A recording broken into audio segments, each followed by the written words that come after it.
Hello, everyone, and welcome to Utopia Seattle's quarterly Talanoa Series, an opportunity for all of our communities to have conversations on issues that impact queer and trans Pacific Islanders.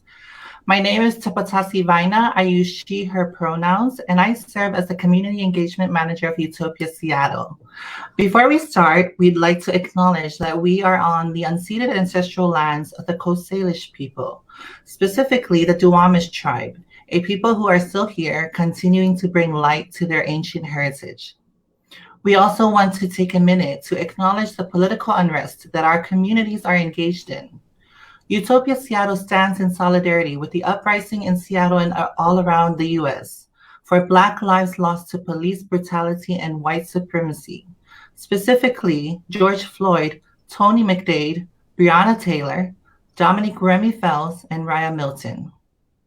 We know that trans people of color are particularly impacted by police brutality and have consistently been at the forefront of resistance movements against the excessive use of force and militarization of our communities. We must never forget that Stonewall was a riot against police brutality led by Black trans sex workers. Now more than ever, it is imperative that we support organizations and efforts led by Black and Indigenous people. We realize that a land acknowledgement is also not enough, and we ask you to pay your respect in ways that are meaningful to you. One of the ways that I could suggest you do this is by paying real rent directly to the Duwamish tribe by visiting realrentduwamish.org. Today, we have the pleasure of speaking with the community organizer of Utopia Seattle, who is organizing our Tautua Trans Leadership Cohort. I invite you all to listen in to the conversation, and there will also come a time where we will be taking questions from all our audience. So feel free to drop those in our Facebook comment section for this video, and our team will be filtering those questions over to the panel for some responses. Without further ado, let's bring on our guest for tonight. Please welcome our community organizer who is doing a lot of great work here at Utopia Seattle, Fania Sipili. Fania, can you introduce yourself, your pronouns, your title, as well as, let's see, a fun icebreaker question. If you can go back to a time in the past and change something, what would it be and why? Oh, thank you for the question, and thank you for that lovely introduction. Hello, everyone. Thank you for tuning in to our Talanoa session. My name is Fania Sipili, and I am our community organizer at Utopia Seattle. I'm very pronoun friendly, so anything goes. And in terms of the question, if I would have to go back and change something, I think it would be to stop myself from eating rice and start getting to eat vegetables, normalizing eating vegetables and not rice. I think I would like to do that as well. All right, Fania. So we wanted to bring you on tonight and have a little conversation with you. We've been noticing your work, all the efforts that you've been putting into organizing the Tautua Trans Leadership Cohort. And we wanted to take this opportunity to highlight that effort and to show all of our communities that are viewing tonight what that's all about. So if I can ask you just to share a little bit about the Tautua Trans Leadership Cohort and what is the purpose of the Tautua Trans Leadership Cohort? Thank you. The Tautua Trans Leadership Cohort is the name given to Utopia Seattle's leadership cohort that was created to house the leaders of our queer and trans-Pacific Islander communities. Tautua is a Samoan word that expresses the cultural tradition to serve one's family or community. And I believe that it is a fitting name for our leadership cohort because what are we doing, right? We're trying to come up with better ways to serve our communities. And one of the purpose is to build up our cohort members so that way we can have an understanding of social and economic policies that are affecting our communities. Our cohort members will work together to launch campaigns that will help improve livelihoods of our community while working together with the U.T.O.P.I.A staff as well as our community leaders. Well, let me say, I am very happy to hear that such efforts are being put forth, and I'm so glad to hear that our own community members are taking the lead and organizing our own people. Because it's so important that we continue to build that leadership if we're going to make change that's going to benefit our own communities. So thank you for sharing that, Fania. Um, Also, I wanted to ask, who is who's all in the Tautua Leadership Cohort? What does that membership look like, and how do you recruit that membership? Thank you for the question. Currently, our Tautua Trans Leadership Cohort consists of 15 amazing trans women from our U.T.O.P.I.A communities. And in terms of recruiting people, how I started is I started reaching out to trans women that were already within my scope of networking, and as we started progressing and gaining interest, I was able to reach out to members outside of my scope. And in terms of recruiting, it's open for anyone.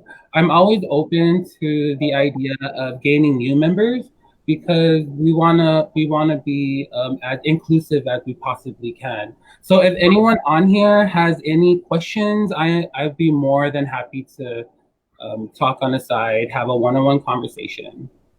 So yeah. Yes. Fania is always available, at our work.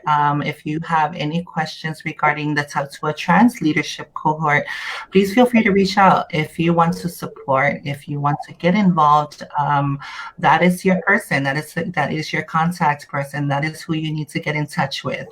Thank you, Fania, for that response. So when you say anyone is open to joining, do you mean any queer and trans Pacific Islanders? And can you talk a little bit about what that process is, as far as enrolling? Um, is there an entry process that folks need to go through in order to become a member? Sure. There's no entry process whatsoever. All we ask is that there is a interest there and like a little spark of interest, so that way we can build around that. And if you're willing to commit your time and energy to the work that we do, um, heck, just come on in. And and I also like to encourage everyone that feels like maybe it's too much for them, because like when I first started out, I thought I had that same mindset, but I feel like it's important to just break out of your comfort zone and just get involved. It's by getting involved, you find communities that you can relate to, and you'd be surprised at how many people out there that you can relate to. Mhm. Awesome. Well, there you have it, folks. If you are interested in joining U.T.O.P.I.A Seattle's Tautua Trans Leadership Cohort, please feel free to reach out to Fania Sipili, community organizer at U.T.O.P.I.A Seattle. Yeah, there's no Western construct. It's just good old community one-on-one reaching out. So Yeah. And thank you for highlighting that. It's so important, that you mentioned that to our communities because, leadership institutes and models that some leadership institutes are formed on are very Western concepts. And those don't always apply to the lived experience and the cultural origins of our own communities, especially communities of color who have our own unique stories, our own unique cultural traditions, and most of us speaking a second English as a second language, it's so important to be able to build the leadership, learning from your own community. So thank you again to your work and all of U.T.O.P.I.A for creating this space. We're so fortunate to have that. You mentioned earlier that one of the main purposes of the Tautua Trans Leadership Cohort is to move campaigns and efforts that the cohort members feel like their lives are directly impacted by. Um, could you please tell us a little bit about what those campaigns and efforts look like right now, or you're hoping to address as the cohort progresses? Sure.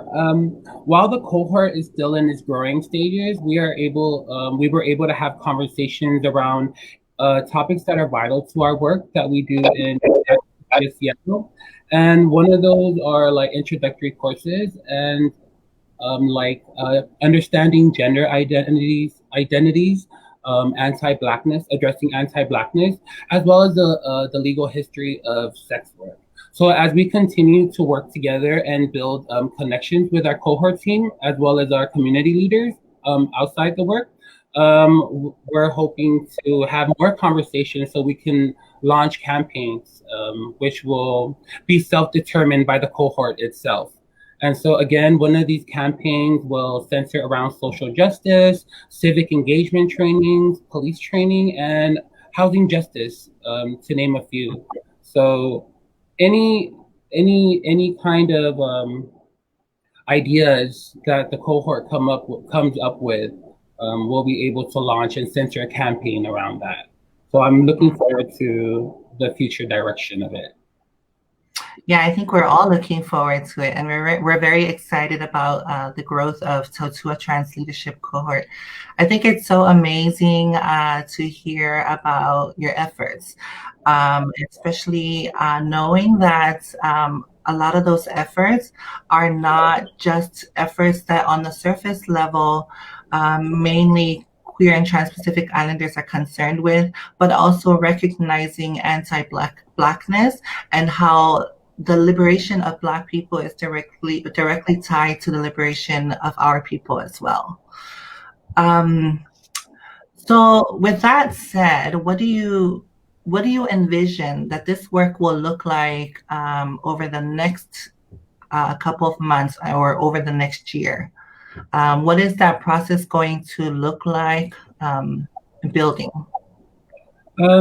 In a year from now, I hope to have already established a solid foundation with our Tautua Trans Leadership Cohort, and that it will be a normal extension of our U.T.O.P.I.A Seattle work. And in the future, I hope that the membership sizes and will double in size, because we need to continue doing this work, and we also need help. I mean, it's work that constantly needs to be worked on. And maybe down the line, our cohort program can be adopted by our other sister chapters. So that way we can maximize the voices of our trans or our queer and trans-Pacific Islander community members, and as well as maximizing our strengths, because I feel like strengths in numbers helps move the work along, and it helps it make it effective. Especially when you have like-minded people that understand the process and the work and the focus. So that's my little hope and vision for the future of our Tautua Trans Leadership Cohort. I love that. Amplify our voices and maximize our strength in numbers. Awesome. So you talked a little bit about this, but can you, I want to hear a little bit more about what are the short-term plans over the next month or so, just so that our community is aware about the near future plans for the Trans Leadership Cohort. Thank you for highlighting that. For short term, in terms of the cohort and where it's heading, we want to have conversations as soon as possible so we can highlight a lot of what we feel are little injustices and microaggressions in terms of like places that are employing our trans women. You know, you can't say that we hire trans women or queer people, but yet your your actions don't, you're not acting, and your words don't match your actions. So we're gonna try focusing a little bit more closer to home and within the spaces that most of our members are a part of. So and yeah, workplaces, medical institutes. So that's basically kind of the gist of where we're aligning ourselves with. Mhm. We can have a lot more resources that are catered to the minorities and especially our Q.T.I.A communities. If that answers your question. Yes, it did. Thank you so much for that. Totally relatable. Like hearing those campaigns and efforts that you're taking on, it just makes me smile and makes me so happy as a trans woman of color myself. Realizing, like I said, so relatable, realizing that these are issues that I've also had to live with, and also recognizing a system that was built to not support lived experiences such as mine. So I loved hearing that, and like the examples that you gave of having like employers that may be saying that they are trans friendly by hiring trans people.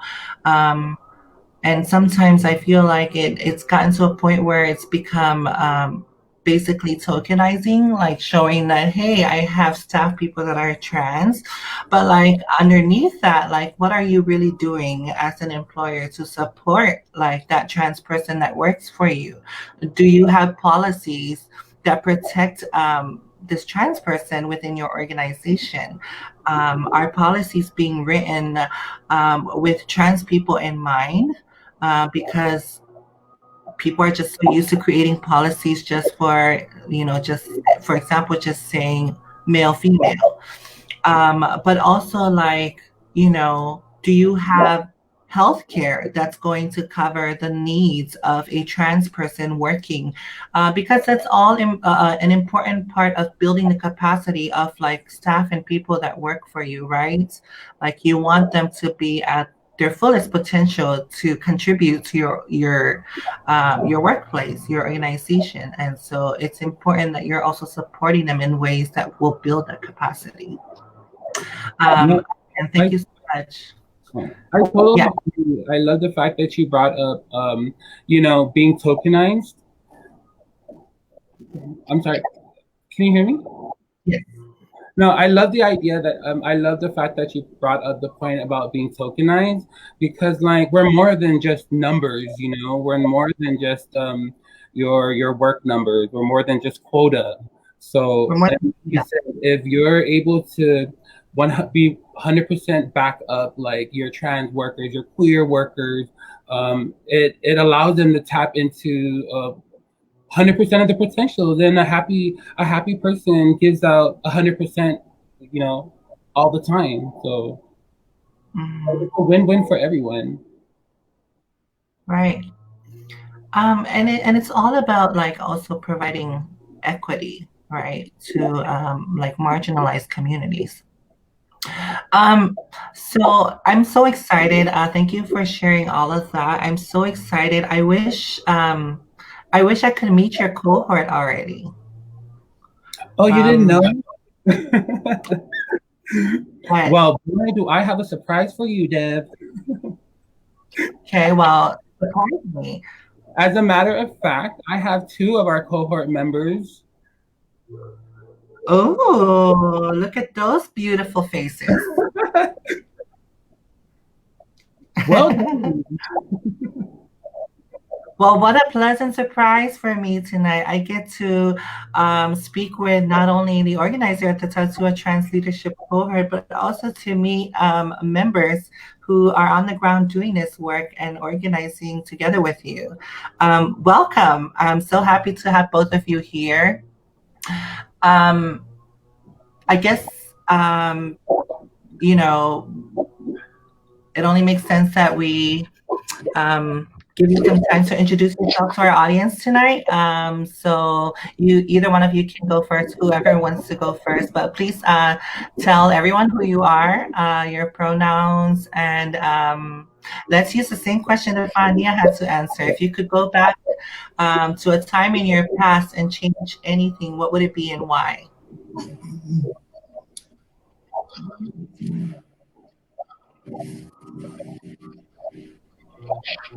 Okay, I guess I'll go first. Hello, everyone. My name is Alira Painulasikiner. If I were to go back in time, I would probably go back in time and tell myself to stop eating as much. um, yeah. So that and I could stay active. Yeah.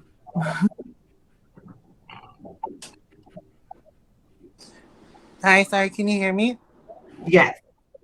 Okay. My name is Nat Fala'al, she, her pronouns. If I could go back and change something, I think it would be to learn better habits, start exercising more, maybe, and reading more, and that's it. Thank you, girls, for sharing. Why is it that all of our goals are aligned around trying to lose weight? Do we need to start a health club or something? Right?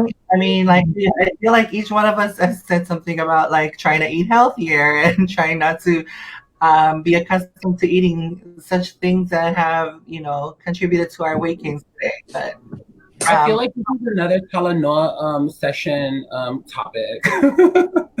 that's a great idea. Or maybe another campaign at the Tautua Trans Leadership Cohort. Right. Maybe we can start hosting a weekly virtual Zumba, I don't know, down the line. Promote healthy eating, a healthy lifestyle. But anyway, By the way, I love your shirts. Can you show everyone what those shirts look like? This is our new Utopia Seattle shirt. What a great yeah, we opportunity for planned us. this. We did not Thanks. coordinate this at all. Yeah, wasn't planned at all. All right, Nat and Alera, again, thank you so much for joining us. Such a pleasure for all of us to have you both on here to learn from your stories and also to hear from the both of you on your experiences on your Talk to a Trans Leadership Cohort. As you were coming on, Fania and myself, we were having a conversation about like some of the efforts that the Trans Leadership Cohort has been working on, but also what the focus of the cohort is about and what the recruiting and the membership looks like. Um, I learned quite a lot today so far from Fania, and I'm so excited to hear from you as well. Know that you recently hosted a retreat for the Tautua Trans Leadership Cohort virtually. Can you and this is for any of you, feel free to chime in as you can. Can you tell me a little bit about what that was like and how was your experience in that retreat?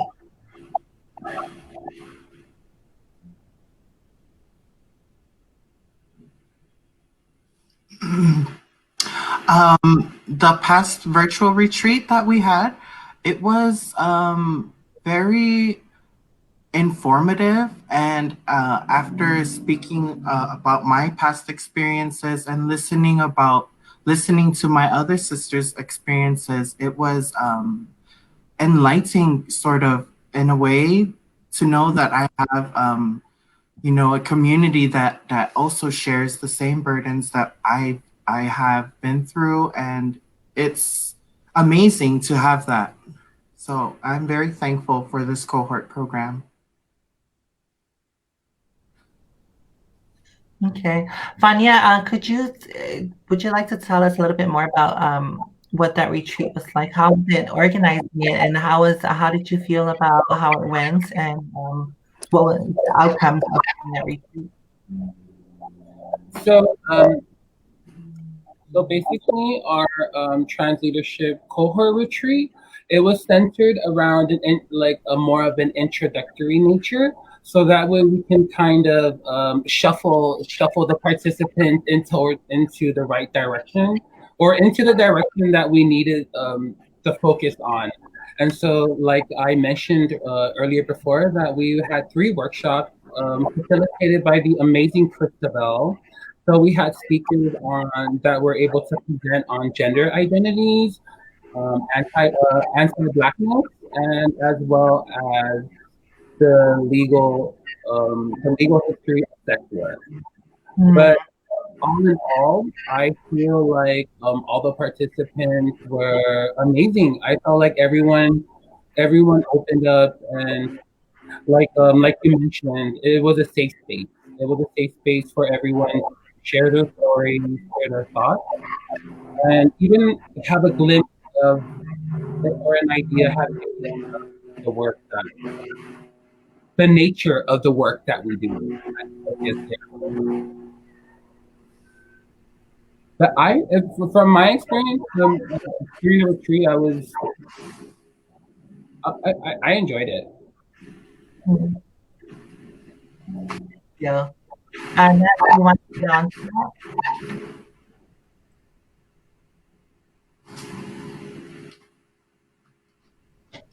Can you hear us, Nat? Sorry, I can hear you. Mm. Um, Feel free to add on if you would like to add on about your experience with the last retreat. I thought it was really great.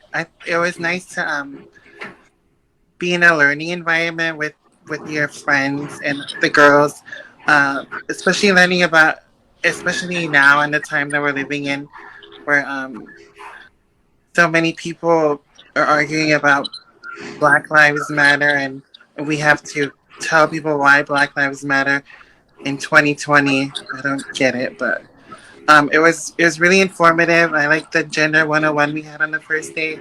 It was just a great experience, learning, especially when you're with your community and your sisters and friends. It was nice. Mm. Thank you all for sharing. Um, yeah, looking at it, 2020 and some of these issues, we still have to explain to people why they're important, right? They're important because those are our lives, right? It's important for us to be able to fight for our lives and fight for injustice we know that are affecting people that are important to us, and that's everyone. So I would like to ask Alera, can you tell us what made you decide to get involved with the Tautua Trans Leadership Cohort? Oh, thank you for the question. I decided to get involved to use my voice to correct injustices and stop discrimination against my transgender community. As a trans woman of color, I've experienced firsthand the impacts of a system that was not created to support lived experiences such as mine and all trans. I want to be able to change that, however little or much I can contribute. I can't sit back and allow injustice to foster and not do anything about it. As a trans woman, I believe that my voice and my story is important in shaping this work, so I will use it and hopefully make a change that'll benefit the next trans person, or if not, the whole community. I'm also involved to learn more ways and ideas that'll better my community in a positive way. Oh, that was so beautiful. Thank you for sharing that, Alera. Thank Um, you. what made you decide to join the Trans Leadership Cohort? Sorry, before I'm using my phone, so if I'm like a little off, it's because my hand keeps moving and I can't find the camera either. But the question was why I decided to join the cohort. Mhm. Cohort. I think I've been so comfortable lately in where I'm at as far as me working and having a job. Um, and I'm lucky to be in an environment in work where people understand my situation. Um, I guess I was in a bubble. Oh my gosh, I'm like way off camera. Yeah, try to center yourself, please. Is this? A little bit more. Let me scoot. Yeah, perfect. Great. Okay, sorry. Yeah, and I guess I've just been in a bubble where I've been comfortable just doing my own thing, and I just towards the ending of last year, beginning of this year, I've been seeing so much of what other people are going through, and other trans girls and queer people are going through, and I just wanted to be able to um, learn more and not be so in my own world.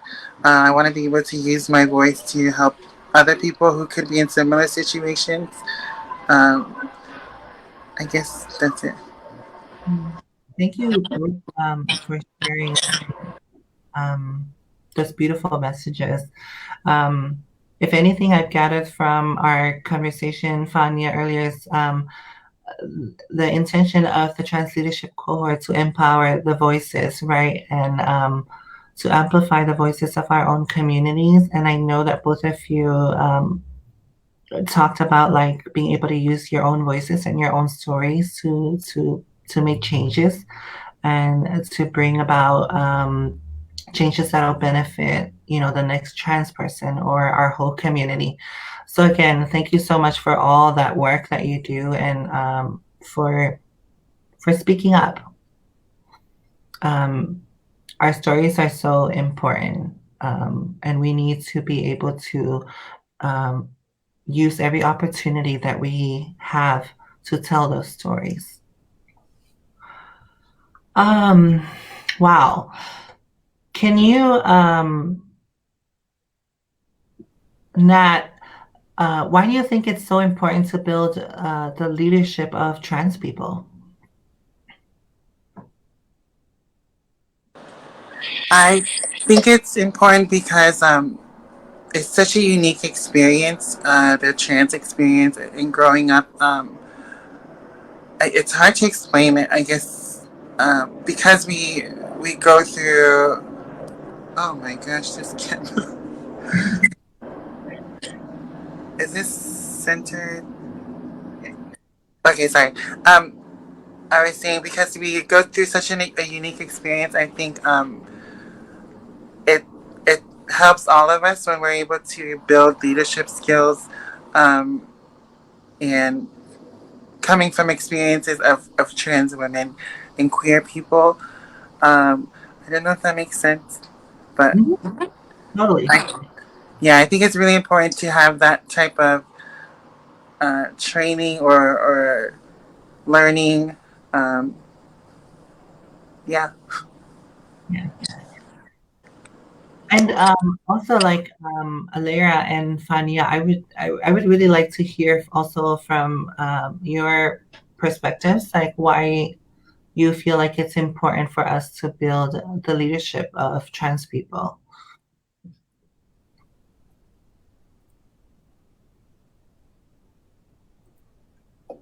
Um, I can go ahead and answer, give my input. I feel it's very important to have the center or have this leadership cohort because of the plain fact that there's a lack of leadership and organizing opportunities that includes our communities. We're constantly striving to survive and in the face of like enormous challenges. And here we are being limited and we're not able to tap into our fullest potential, and we can't, we don't have a lot of platforms and places to speak. and voice out our injustices. So I feel like it's very important that we have this space or this cohort, so that way we can have so that way we can just have a platform just to be able to um, put life into what matters to us. Mm.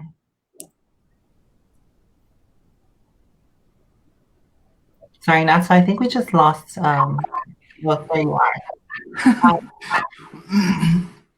Fania, that was such a great point you made. We often see a lot of movements that begin, and then a lot of times our communities are always left out in planning those movements. Either we're left out or we're put in towards the tail end of movements. And I think it's important that as a community that's disproportionately impacted by a lot of these issues that we make movements about is that we need to be involved as trans people of color. We need to be involved from the very beginning in strategizing movements, right? In the very beginning phases of movements. Queer and trans people of color have always been organizing, even in spaces where we're often not wanted and not welcomed at. We continue to organize and we continue to build spaces for our own community.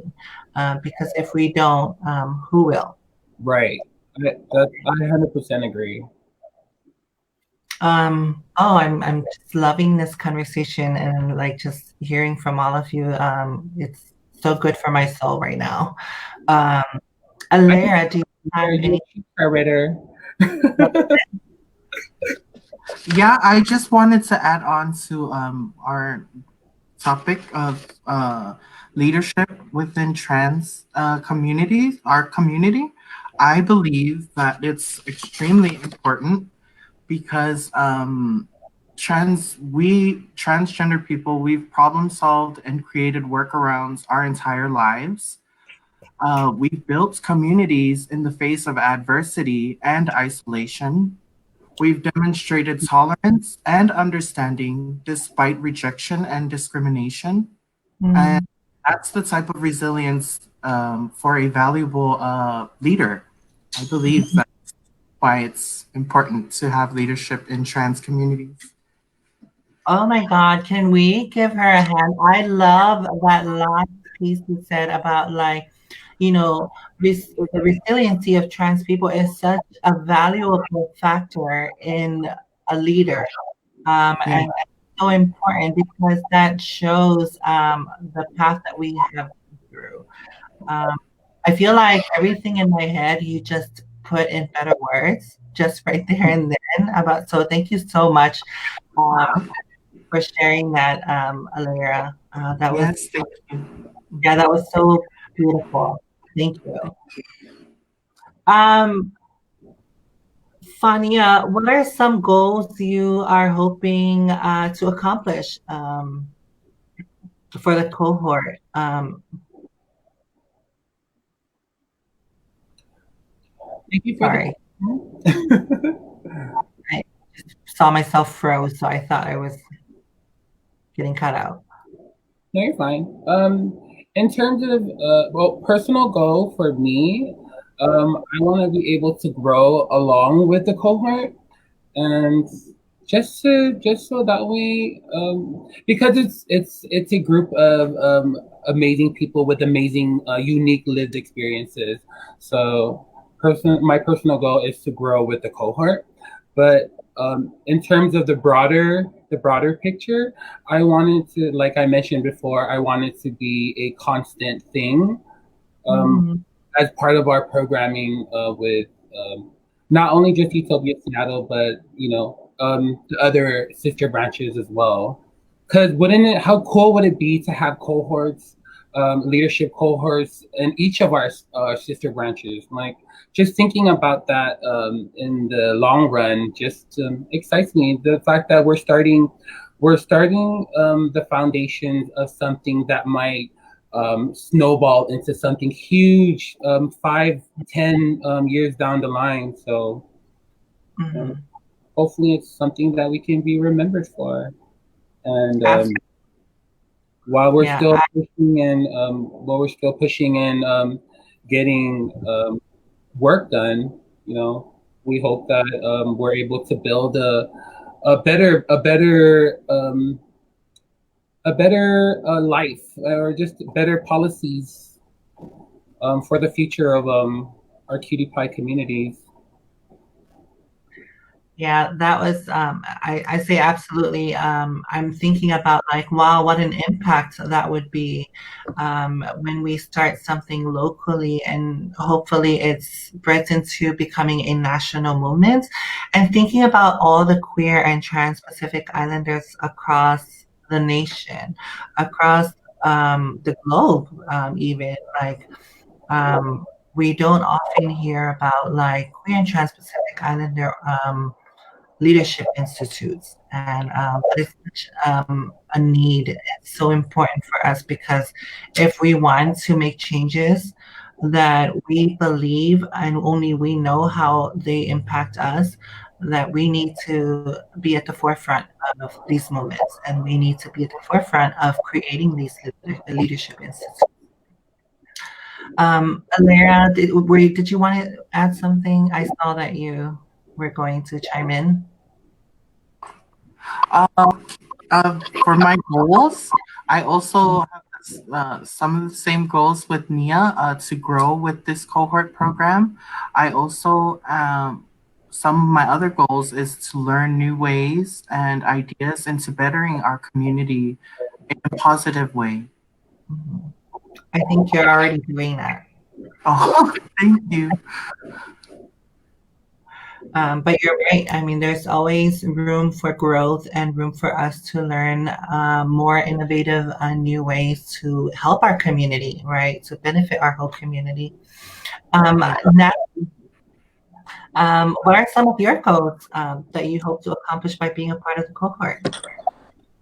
My my goals are pretty similar.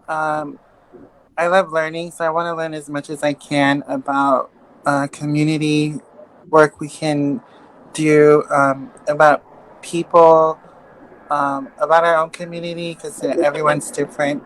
I'm just my goal is just to learn as much as I can.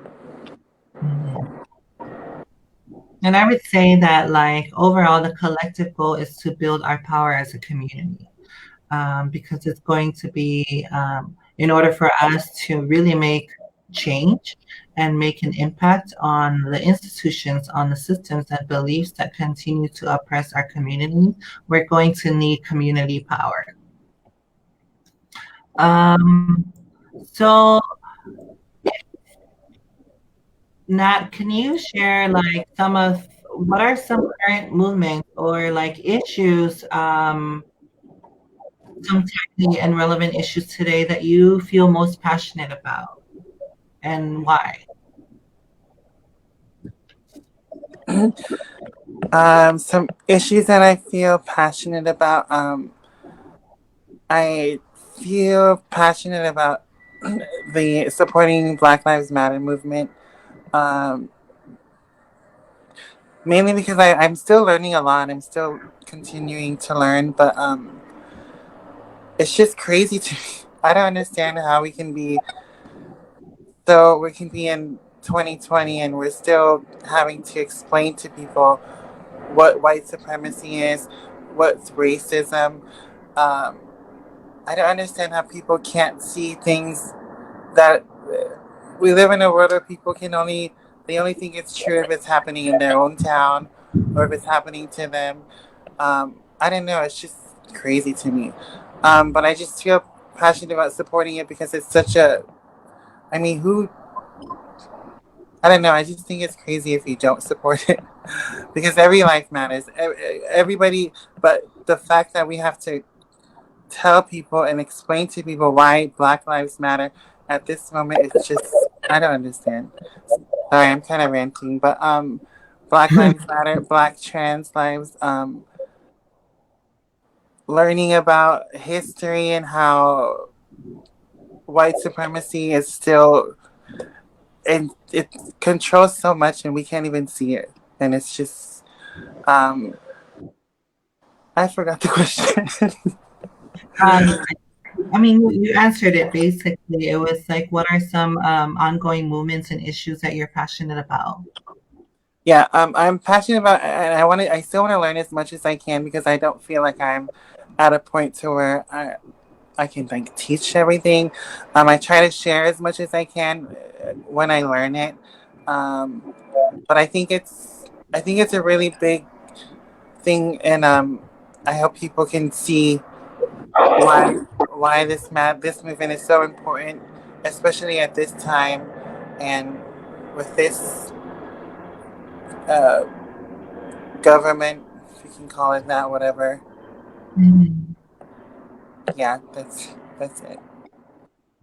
Yeah, it's so important, right? And I would say that that's also, I could say that that's also attributed to the system. Also, like conditioning folks to think that that white supremacy doesn't exist, and to think that systemic racism doesn't exist. You know, through education system that a lot of us have to go through, and I speak for myself when I say this, you know, I've often seen that the government is painted as the good picture, as a good person. And so with that, it's always hard. You know, people become so conditioned to not using, to not be able to say that the government is wrong or the government is failing its people. And yeah, definitely, I would say, and that's another perfect example of like um, how broken the system is, or I would say that's how it was created. Um, but we continue to enlighten people and we continue to spread this message. Alera, would you, what are some issues and movements that you're passionate about?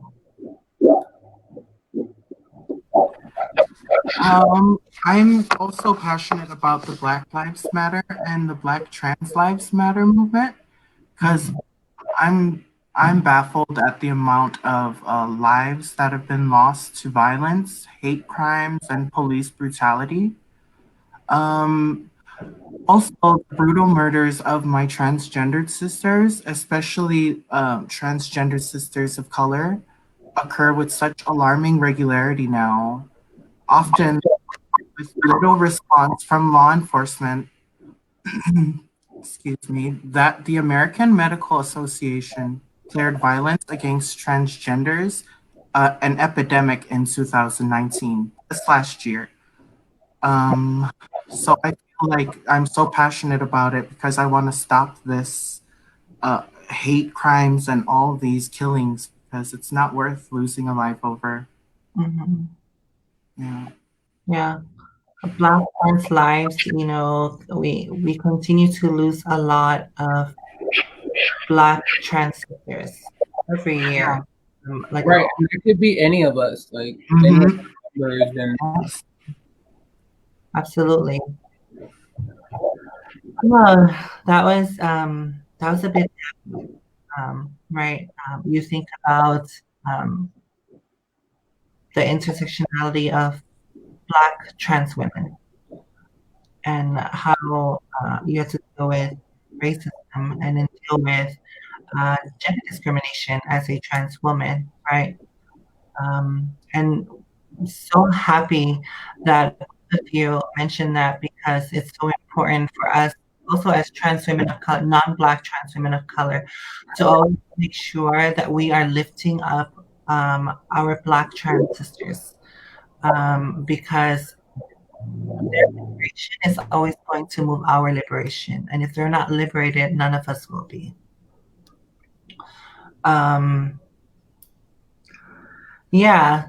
So, talking about like all these issues that continue to impact Black trans women, trans people of color, what would you say is the impact that those issues have on trans people on a behavioral health side?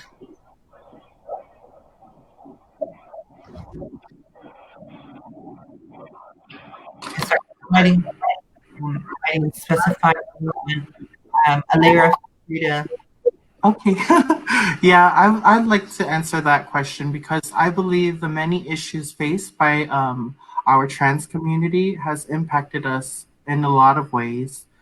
We transgender people, we experience more mental health issues than the general population. This is a result to the discrimination that we face, the stigma, lack of acceptance, and abuse that we face on an unfortunately regular basis. People experience gender dysphoria as a result of all this social victimization, ostracizing us, and emotional turbulence that we go through, achieving the body that we are comfortable with, while hoping for acceptance from society that chooses to discriminate us based on their concerns with morality. Mm. These, when left undressed, sometimes push community to excessive use of alcohol and substances to deal with these emotional and mental struggles. The reality is a lot of the behavioral health concerns that impact our community is due to a poor structure and a system that continues to fail at taking care of trans people and the unique needs that our community has. Mm. For sharing that, Amira. I wanted to go back to Nat. Sorry, I didn't see you had an input, and sorry, I didn't look at your camera. No, you're fine. I just had a question because we were on a topic of supporting Black trans women. So I guess it was just a simple question of what would that look like, and how can we, as someone who doesn't personally have any close Black trans women as friends, like what does it look like for us to be able to support them? Um, yeah, that's the question. Mm. Fania, Alair, do you want to?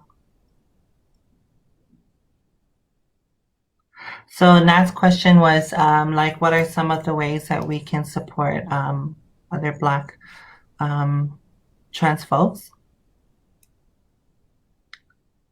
Did you want to? I think probably one of the most important help that we can give, well, not most important, I think is important, is by speaking out the truth of the about what's going on with our Black trans sisters and how they, all the violence that they go through. Speak about it, and probably that might help change. I'm not sure, but that's that's an idea that came to my head. And I would say one of the easiest ways that you can support Black trans women is by donating to Black trans women funds. Okay. There are funds organized to support Black organizations led by trans women or Black or organizations that serve Black trans women. Consider making a donation or other support as far as physical efforts that you can provide to those organizations, but also continue to uplift the stories and lives of our Black trans sisters and spaces that we organize. And I know that often we like to say that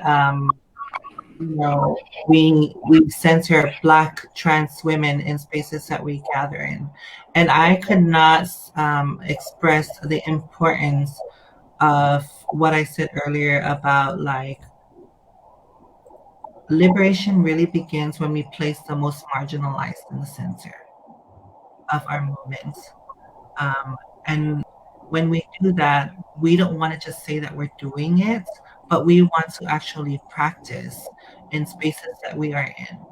We need to be aware of like language, and we need to be aware of practices that are that continue to perpetuate anti-Blackness. And we also need to listen and trust the voices of Black femmes Black trans people and to trust them in the work and leading the work that we need to do to bring liberation to all of us. And also, I hope. oh, Yeah, I did. Thank you. oh, never mind. Oh, and also just to add on, just to by addressing toxic masculinity, and also addressing the fact that trans black women and trans women in general are also like victims of domestic violence. Like um, it happens, and we can also do so by decriminalizing sex work, which is also part of the work that we do. And just by um, uplifting, like what Deb said. Um, yeah. Yeah. Thank you all for your input. Um, Nat, do you want to share about like some of the impact of transphobic practices and issues such as what we discussed have on on the behavioral health of trans people? Um, the impact of transphobic behaviors on our health. Um, sorry, I'm just thinking. It's I don't know. It's a lot to explain because we experience it at such a young age as people who are Uh-huh. not the norm. So my personal experience, I've growing up been I was pro or not or anti gay marriage. I never I was taught so many things that it's a lot to explain because we oh sorry I can um I've I don't know, just growing up your mind is trained or people train you to think a certain way, and you grow up thinking, oh, what's wrong with me, or why do I think this way, or why do I act this way? And I'm Mm, sure all of us have been through those moments where we're thinking, sitting there, like, especially as people, our culture is so Christian, and they believe everything that we are is anti-Christian. It just does a number on people, especially trans people. So it's I don't know, it's a lot to deal with when people are telling you your entire lives that what you are and who you are and what you think like or what you act like is wrong, and is something that or basically you're like a demon, and um, you grow up thinking a certain way and you grow up confused, like you don't know what to do. So it's just hard for people to come to terms with who they are. I don't know if that makes sense. you do. Yeah. Yeah, so it's just that in itself is just so much to deal with for any kids growing up. I mean, you're just young children growing up, and from a young age, you're told you're wrong, wrong. So you have to watch what you say, watch how you talk, watch how you walk, or whatever, and then you hopefully one day you wake up and find out who you are is fine. You're what you are. Your being is. You're not a demon. Maybe some of you. Just kidding. um, yeah, it's just I don't know. I can't really explain it too well, but it's really hard to live a life like that, especially when you live in such like a heteronormative country and everything is telling you to be one way. You're supposed to have a wife, supposed to be all that stuff. Sorry, I'm like babbling. No, you're fine. Um, wow. Would Alara and Fania, would you say that that experience is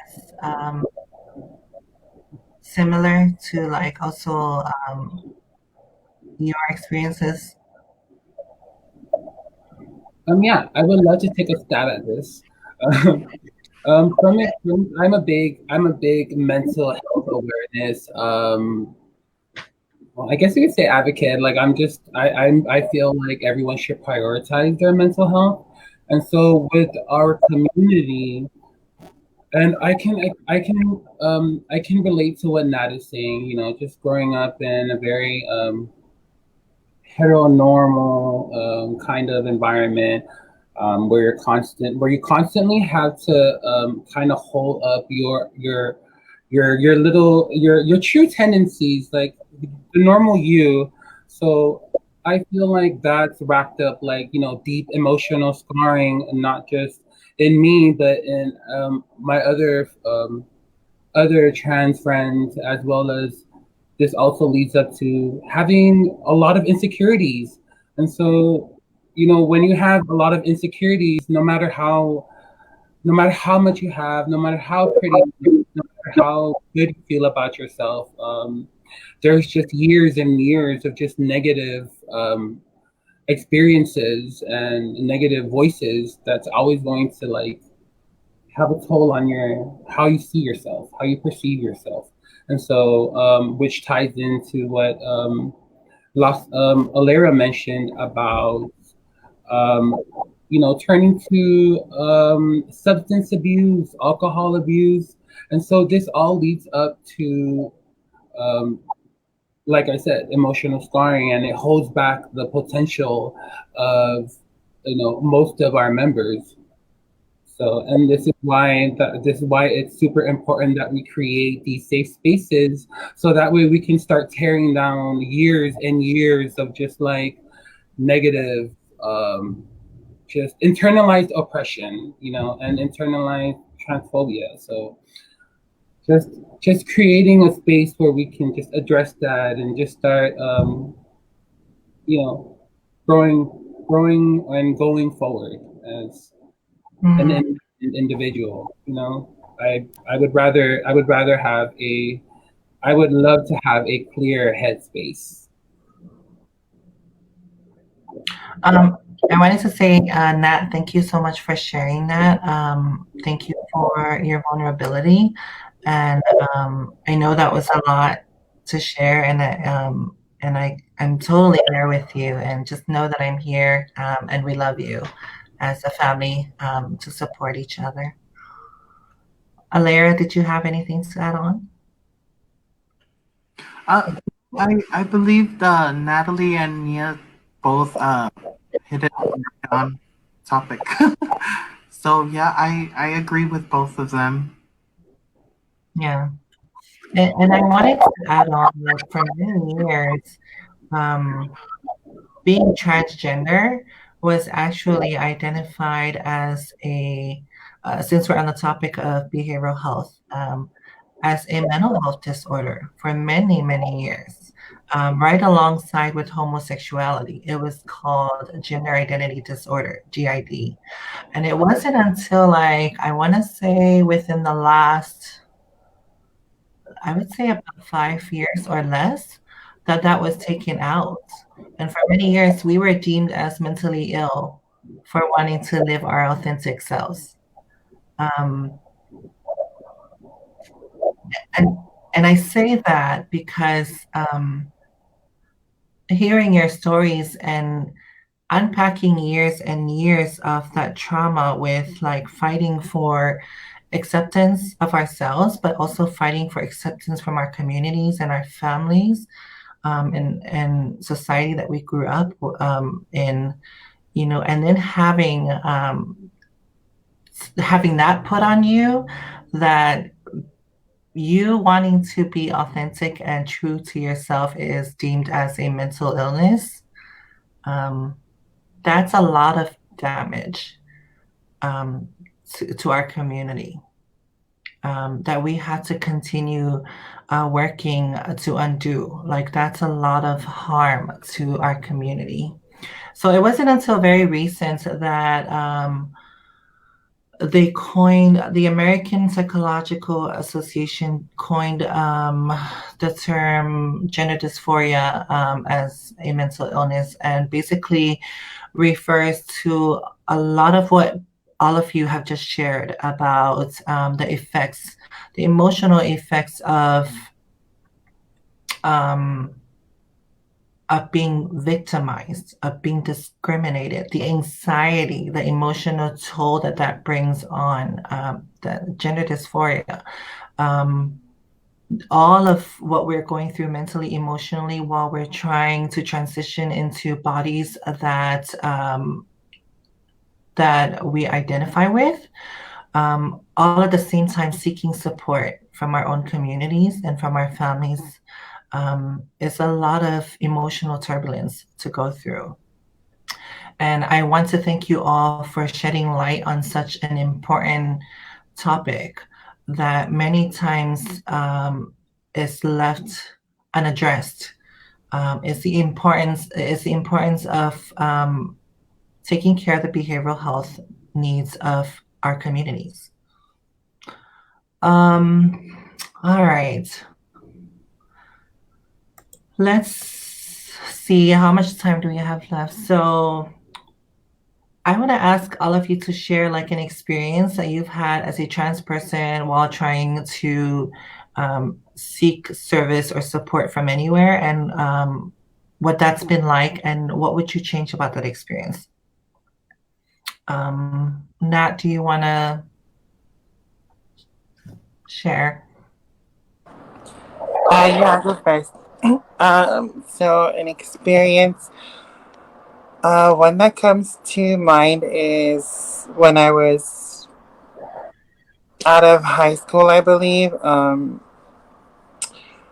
I was looking for jobs, so I was I think I was in between warehouse jobs, and then I found a job that I applied to, um, got an interview, got past like then I got to training, and then I think the second day of training, they like phoned me, and they're like, "Oh, sorry, but we just had to tell you because your ID says male that if you're a boy, you have to cut your hair."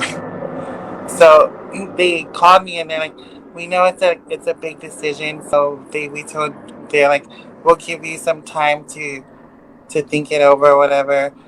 I never called them back, but it was such a like weird experience. I like cried myself to sleep that day, and I don't know. It was just something like what I would do different. I don't know. I think I would probably I don't know what I could have done differently to make that experience less like I don't know, traumatizing, I guess. Wow. It sounds so, yeah, it sounded so like trivial at the time, but it was yeah, it was just like I was still like 18 at the time, so it was just a lot. I'm so sorry that happened to you. The audacity to tell us to cut our hair. Do y'all realize how much work it takes, right? I mean, wow, I am baffled. I can't believe that that's actually what they asked you to do, and I'm so sorry that you had to go through that.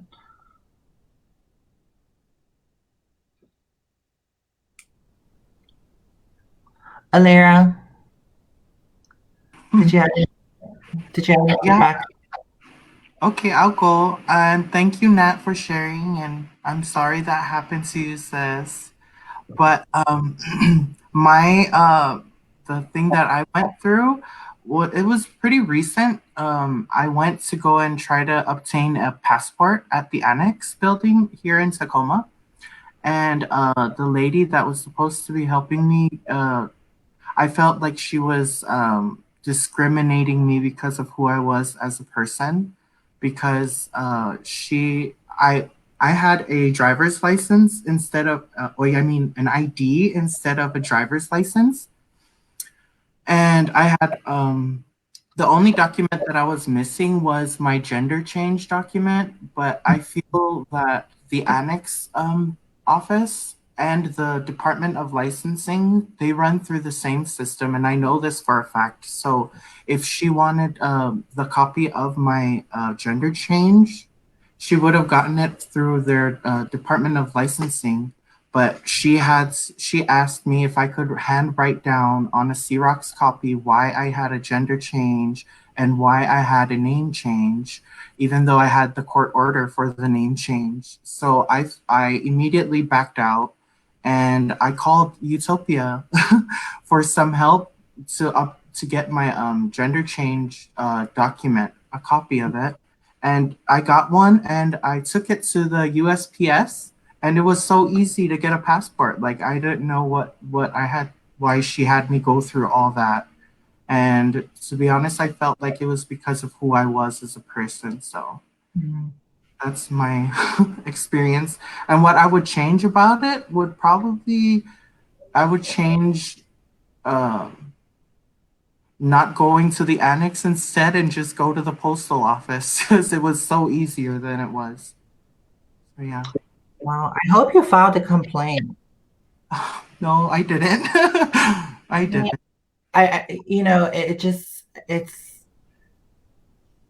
I'm sorry. Like, I don't know why you need to know why I changed my name. Right. That's why I backed out. You need to know why I changed my gender marker. If I have a court document that's going to say that, like, that's all you need. And it's like constantly like people putting us in a place where we have to prove to them who we are and prove the legitimacy of us living in a gender that we is congruent with who we are, right? I can't believe that this is like these are transphobic practices that we still continue to see being perpetuated in this day and age. Wow. I wanted to go back a little bit to what Nat was sharing about the hair cutting because I still can't get that out of my head. And for me, it's a bit like triggering because like I think about like the trauma that puts on a person, like that trauma that puts on trans women when you ask them to cut their hair. You know, for a lot of trans women, you know, that's one of the features that, you know, we associate with identifying with the gender that we want to identify with. And so like for someone to take that away from you, it definitely takes a toll on you emotionally and mentally. And when people do that, they do that without even recognizing what that emotional toll is like on you. It's just like it's nothing. It's because they think that that's what's right. And I hate to say it, but a lot of these issues come from nowhere, but people's concern with what is considered morality to them, without any consideration or regards to what that does to the health and the life of a trans person and what you're doing to a trans person when you are asking them to do such things. I think I know that I promised the audience that we would give them some time to like ask questions for our panel tonight. So let me check if we have any questions for you folks. Are you all ready? Hey, ready. All right, so we do have a couple of questions. We have a question from Monica Lapa asking, in your own words and your experiences and struggles, what is your definition of leadership on the trans community? Or leadership of the trans community? I would like to answer this one. You can all answer it. Well, I can start. Growing up in American Samoa, you're always surrounded by trans women, right? And so you see these trans women everywhere in all sorts of spaces, and then you see them, they're organizing. They do a lot of organizing work when it comes to like stuff, events that has to channel like being creative and doing all that work. And so I see trans women in these spaces, and I see how well that they can lead the charge. And so I guess with my experience being around that, I always looked up to trans women as natural born leaders. You know, always there to lead. And so um, with that being said, which also ties in, I mean, with Utopia Seattle, we're trans led, and with the cohort, we have trans women that are a part of it. And so just by being a leader in itself, it's just taking accountability to learn more, to grow more, to have a space where you can be more level minded or level headed in terms of approach. And yeah, I just feel like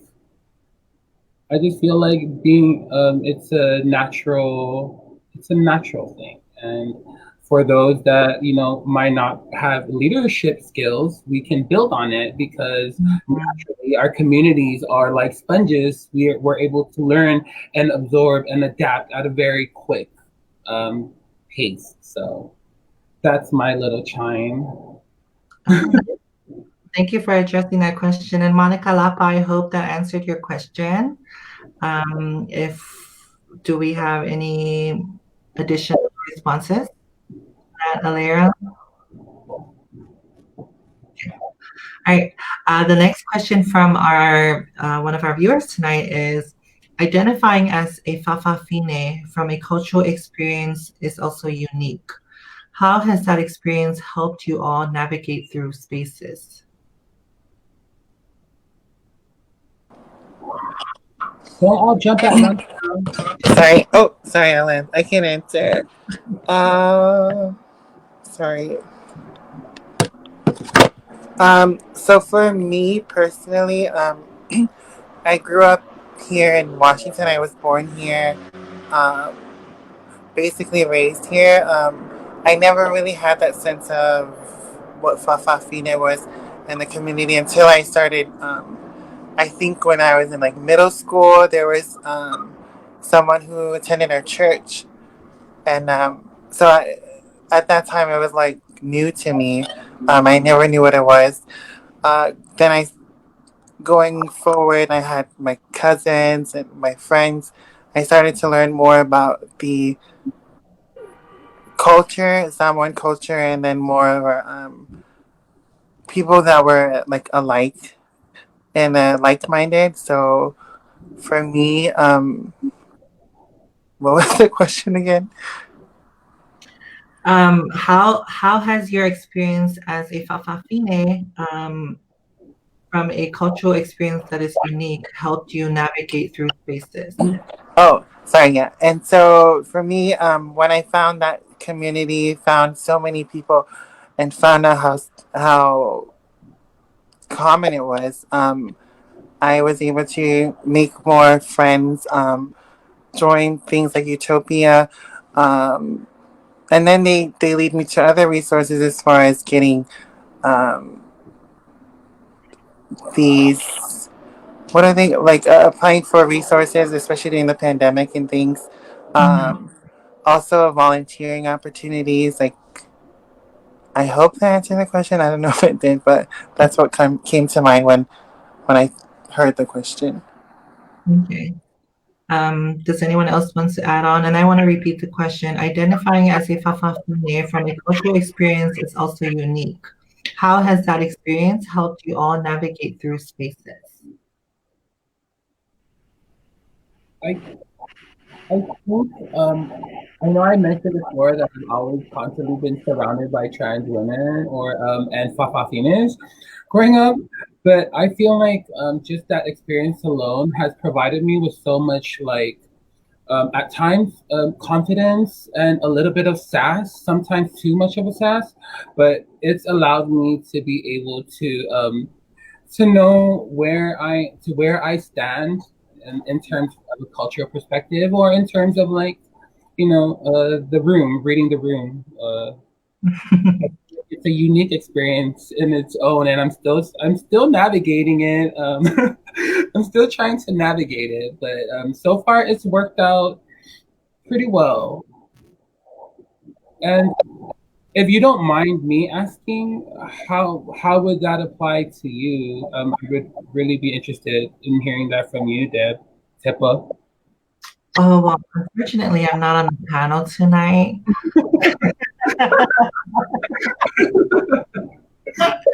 I definitely add on my own experiences.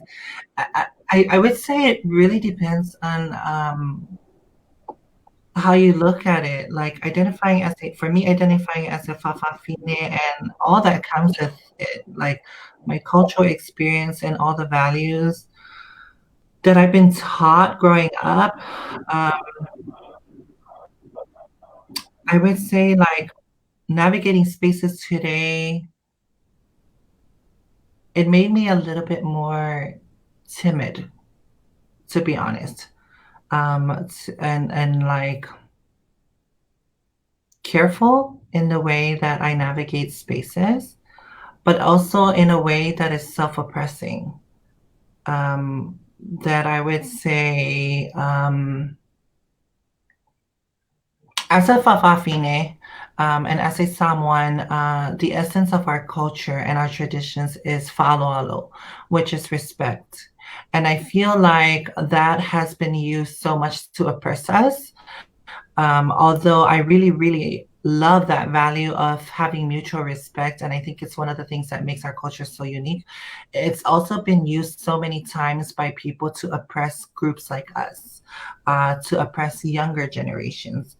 When you're constantly having that value thrown in your face as a way to silence you, and as a way for you to limit you, basically, and not be able to express yourself freely because it will deemed um, as disrespect, basically. But I think there are a lot of values that come with being Fafafine and the resiliency that I would say that I carry with me because of that lived experience and trying to navigate my own culture and those traditions that allowed me to be as vocal as I am today about issues that impact me directly. Um, yeah, I would say that's how I would respond to that question. I hope that that helped you. Thank you. We have another question from Maya Rojas. I hope that I pronounced your name correctly. Sorry if I messed it up. In your own words and your experiences and struggles, what is your definition of leadership on trans community? I feel like we already asked this one, right? I feel like we did as well. Yeah. What are from Maya? What are your views on transgender women who are not on HRT? And HRT is hormone replacement therapy.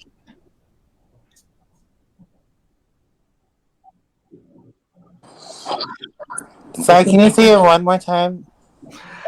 What are your views on transgender women who are not on hormone replacement therapy?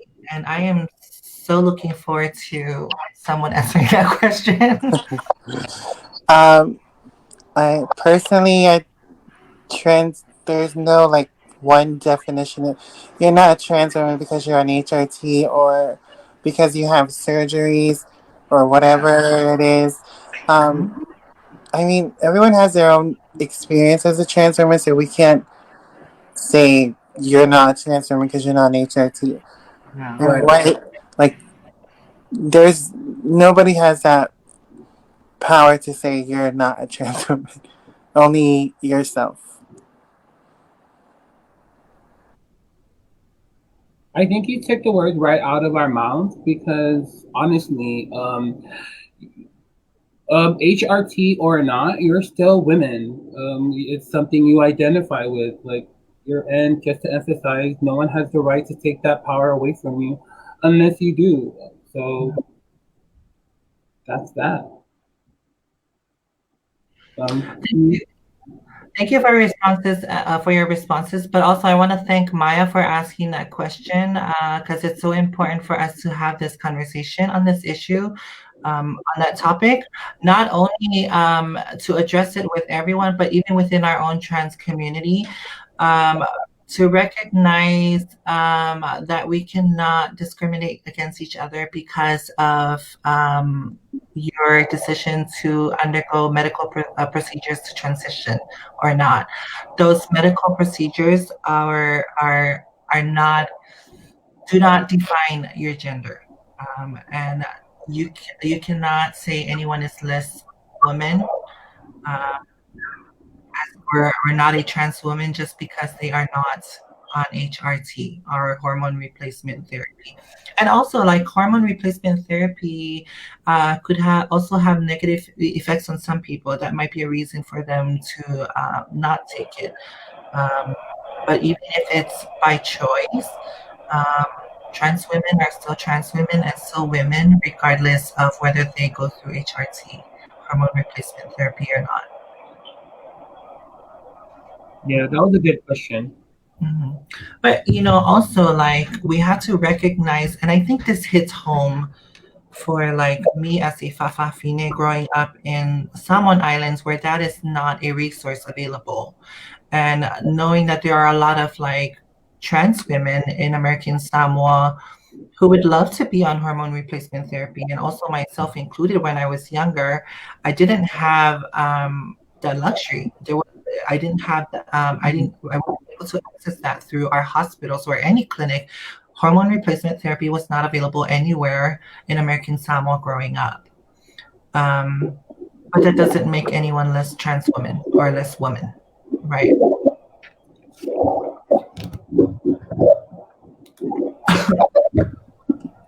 Does anybody else want to? I feel like that's a topic that we could all relate to, and if I want to give you a little bit of space to feel free to like um, to respond to that.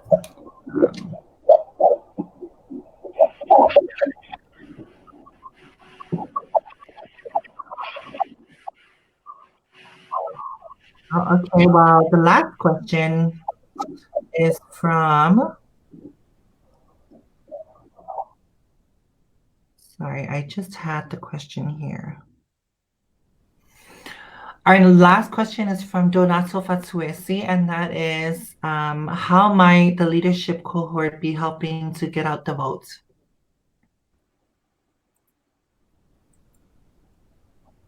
I will go ahead. I will go ahead and answer that. So I mentioned I mentioned earlier that the cohort will be working together with the U.T.O.P.I.A staff. So by doing so, the U.T.O.P.I.A staff will support the cohort through regular meetings, mentorship, ongoing organizational resources to support campaigns as they develop. But we will also be, I'm sorry, one second. Also, one of the priorities that we also do with the cohort is to work with the broader U.T.O.P.I.A base as well as the community partners, which includes voter education and political action opportunities. And I know that there was a question. I know that there was a question earlier that we needed to address, and it was from Senator Claire Wilson, and which she mentioned that if trans people are writing these policies, so as these campaigns are going forward, these campaigns as we continue to tackle them and cross these bridges, of course, most of all the policies that we will be writing and introducing will be written by trans folks because it only makes sense. Yeah, if that answers the voters registration question. Yeah. All right. Thank you for that, Fania. It looks like we're just about, we have a few more minutes left. I want to ask our panel tonight, you've been so wonderful sharing your stories and also your vulnerability in allowing our community to hear directly from you and your experiences. So I want to ask you for any final thoughts or inspiring thoughts for our trans community. Um, or you could also offer like any advice to decision makers, policy makers, employers or providers, people that interface trans people. What kind of advice would you give? Sorry, I know that was kind of long-winded. If it's all right, I could answer this one with my policies that I kind of came up with.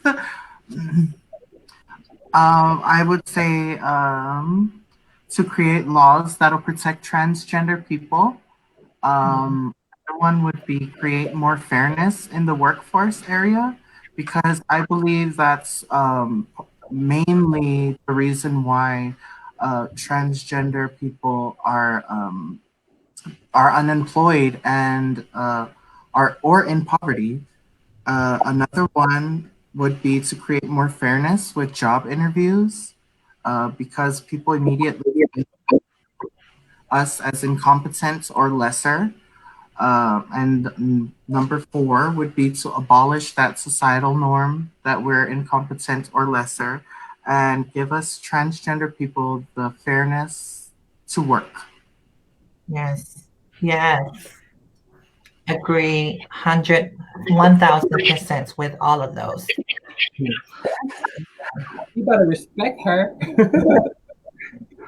Any final words, Nats? Any final thoughts, inspiring thoughts for your trans community, or any advice you would like to give to decision makers, employers? I think along the same lines as Alara, I think for folks out there who are hiring trans people, I would say just to give us a chance. I think you'd be surprised at how much how well trans people work, especially after all we've been through. And don't forget to vote in November, please. Yes. Get out and vote. It's one of the most powerful tools you have available to you to make a change. Don't forget to use it. And also fill out your census forms, folks. Like, now. Any final thoughts from you, Fania? No, I think Nat and Alera pretty much summed up most of what I wanted to say. But also maybe just to add on to be mindful of, folks. Be mindful of their persons, their lived experiences, and just know that, we're all humans and we all have feelings and feelings get hurt. So, yeah. And one more thing, I feel like that is a bit off topic since we're already 5 minutes ahead of the end marker. But we are having our food distribution at our office on Monday. We have two, so feel free to stop by and pick up some fresh produce boxes for your family, or if you know anyone, please share. Yeah. All right. Well, I want to thank all of you. I want to thank you all so much for your insights and your voices. Our communities are definitely lucky to have a space and to have folks like you fighting for all of us in all of the ways that you named during this conversation and even more.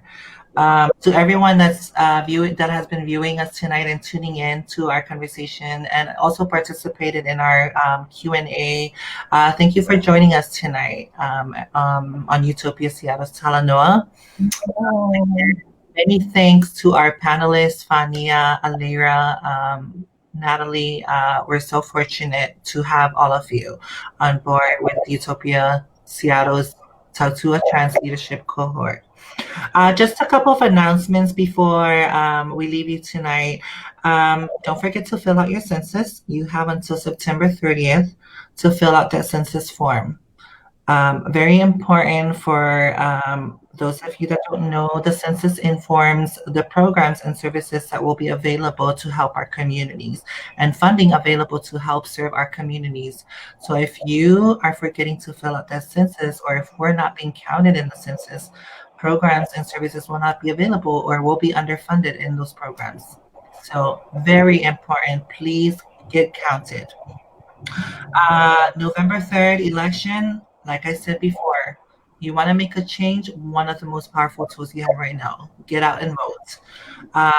We have, U.T.O.P.I.A Seattle has a curbside food distribution coming up this coming Monday, starting at 2 p.m. We'll be giving out boxes of free food to all our families impacted by the financial impacts of COVID-19.